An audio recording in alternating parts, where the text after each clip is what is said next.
सभी वैष्णव जनों को, सभी भक्तगणों को मेरा सादर जय श्री कृष्णा। और आज हम गिरिराज जी तरहेटी यानी श्री गोविंद कुंड के सन्मुख उपस्थित मुखारविंद पे खड़े हुए हैं। हम ये जानेंगे ये मुखारविंद क्यों कहा जाता है, इसको मूल मुखारविंद के नाम से भी जाना जाता है। और जब मुखारविंद जतीपुरा में है तो आनेर में भी मुखारविंद कैसे है, तो उन चीज़ों को आज हम जानेंगे यहाँ पे। और सामने ही सानिध्य में हमारे गोविंद कुंड भी मौजूद है।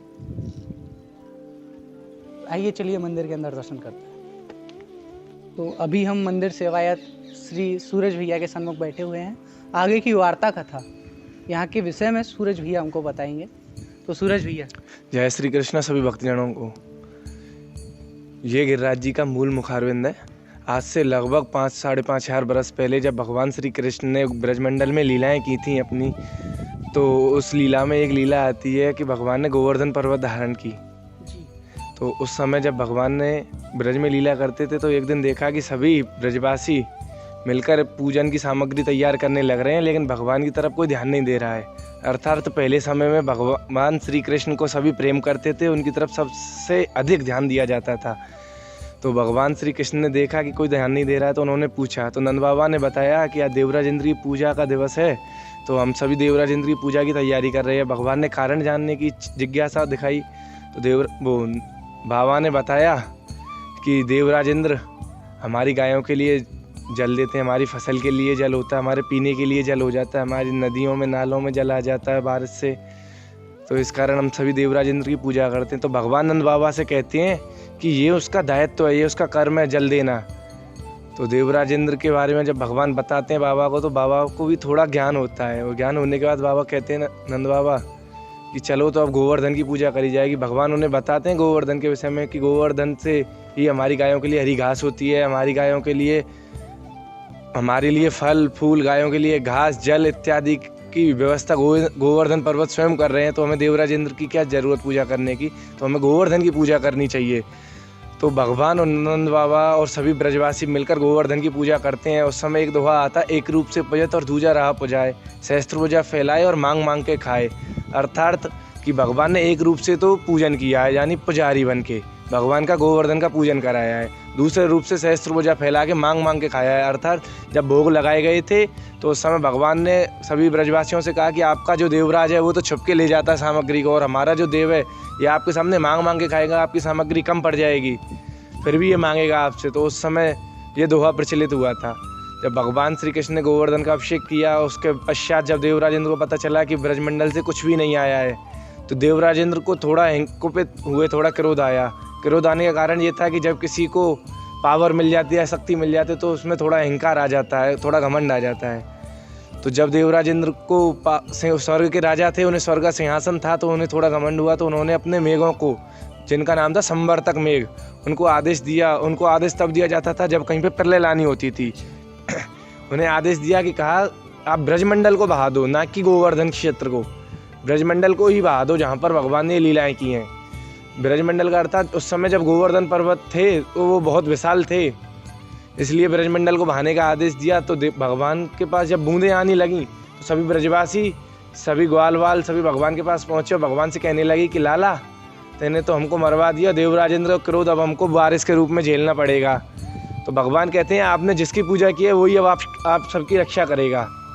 तो भगवान की बातें सुन के थोड़े ब्रजवासी आश्चर्यचकित होते हैं कि ये क्या कह रहा है लाला, इतना विशाल पर्वत हमारी रक्षा कैसे करेगा। तो भगवान सभी को कह के और गिरी कंदराओं में प्रवेश कर जाते हैं। गिरी कंदराओं में प्रवेश करने के बाद गोवर्धन को अपने नख पे धारण करते हैं, कनिष्ठ उंगली के नख पे, ना कि उंगली पे। गोवर्धन को धारण करते हैं और सभी ब्रजवासियों से कहते हैं कि आ जाओ ब्रजवासियों और गोवर्धन की शरण में अब अपना डेरा जमाइए, सभी आश्रय लीजिए। उस समय दाऊ जी को आदेश किया जाता है कि आप चारों तरफ से बाउंड्री कर लीजिए ताकि जल अंदर ना आए। सभी ब्रजवासी, गैया और जानवर जितने भी थे सभी को गोवर्धन के नीचे संभाल लिया भगवान ने।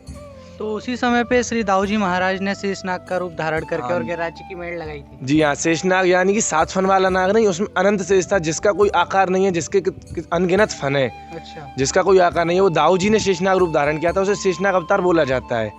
तो चारों तरफ से बाउंड्री की दाऊ दादा ने। तो उस समय भगवान ने 7 दिन और 6 रात गोवर्धन को धारण किया था। तो फिर उसके बाद जब देवराज इंद्र को पता चला, उसने देखा स्वर्ग से झांके कि ब्रज में तो रज उड़ रही है। उसकी अलग अलग धारणाएं हैं रज उड़ने की। तो देवराज इंद्र थोड़े घबरा गए कि इतनी बारिश के बाद ब्रज में कुछ भी नहीं है, रज उड़ रही है। तो देवराज इंद्र इधर उधर भटकते हैं, फिर घूमते हैं यानी। तो उन्हें नारद मुनि मिलते हैं रास्ते में। नारद मुनि तो हैं ही रिपोर्टर स्वर्ग के, वो सारी खबरों को प्रसारित करते रहते हैं। तो नारद मुनि ने बताया देवराज इंद्र को कि ये भगवान विष्णु की लीला है जिसमें आपने हस्तक्षेप किया है। तो देवराज इंद्र नारद मुनि से पूछते हैं कि भगवान से क्षमा याचना करने का उपाय है कुछ, जिससे भगवान मुझे शीघ्र क्षमा कर दें। उसमें दो धारणाएं प्रचलित हैं कि भगवान ने देवराज इंद्र को क्षमा पहले ही कर दिया था। कारण ये था कि आज के समय में हम सभी अलग अलग रह रहे हैं, एक साथ रहने का हमें अवसर ही नहीं मिल पाता है, कभी कभार पड़ जाए तो पड़ जाए चांस। तो उस समय भगवान के साथ सभी ब्रजवासी 7 दिवस और 6 रातें रहे थे भगवान के साथ, सानिध्य मिला भगवान को सबका, भगवान का उन सबको। तो देवराज को तभी क्षमा कर दिया। फिर भी नारद मुनि ने बताया कि आप गाय लेकर जाइए, भगवान को गाय बहुत प्रिय है। तो कामधेनु गाय जो समुद्र मंथन में निकली थी, उसकी गाय, उस गाय की पुत्री थी सुरभि गाय, जो स्वर्ग की सबसे सुंदर गाय थी। देवराज इंद्र उसको लेकर साथ में अपना वाहक जो ऐरावत था उसको लेकर, ऐरावत की 7 सूँडें थीं, 7 सूँडों में आकाश गंगा और अन्य तीर्थों का जल लेकर आए। देवराज इंद्र ब्रजमंडल में जैसे ही प्रवेश किया तो सुरभि गाय की पूंछ पकड़ते हुए त्रहिमाम करते हुए, त्रहिमाम का अर्थ होता है हमें क्षमा करना। देवराज इंद्र त्रहिमाम करते हुए प्रभु के चरणों में गिर गए। चरणों में गिर के उन्होंने चरण बंदन किया, क्षमा याचना की, भगवान ने उन्हें क्षमा किया। क्षमा करने के बाद देवराज इंद्र ने भगवान से विनती की कि जैसा आपने और ब्रजवासियों ने मिलकर गोवर्धन का अभिषेक किया है, वैसा ही मैं आपका और गोवर्धन का दोनों का अभिषेक करना चाहता हूँ। तो देवराज इंद्र ने जब भगवान श्री कृष्ण का और श्री गोवर्धन पर्वत का अभिषेक किया तो उसका जो जल गया, उसके पंचामृत से गोविंद कुंड का निर्माण हुआ। ये पंचामृत से निर्मित कुंड है गोविंद कुंड। तो देवराज इंद्र को क्षमा याचना मिली भगवान से, भगवान का अभिषेक हुआ, अभिषेक के पंचामृत से गोविंद कुंड का निर्माण हुआ। ये यहाँ की लीला है। तो जैसा कि भैया ने बताया कि ये जो स्थान है, जब इंद्र ने गिरिराजी पर्वत की पूजा कराई थी और स्वयं कृष्ण की पूजा की थी, ये वही स्थान है। तो अभी आके आपको दर्शन कराए जाएंगे। सभी भक्तगणों को हमारा सादर जय श्री कृष्ण। जैसा कि भैया ने बताया कि जहाँ से कृष्ण भगवान ने गिरिराजी पर्वत को उठाया, ये वही स्थान है। और जहाँ समूचे ब्रज ने गिरिराजी पर्वत की पूजा कराई थी, ये वो स्थान है।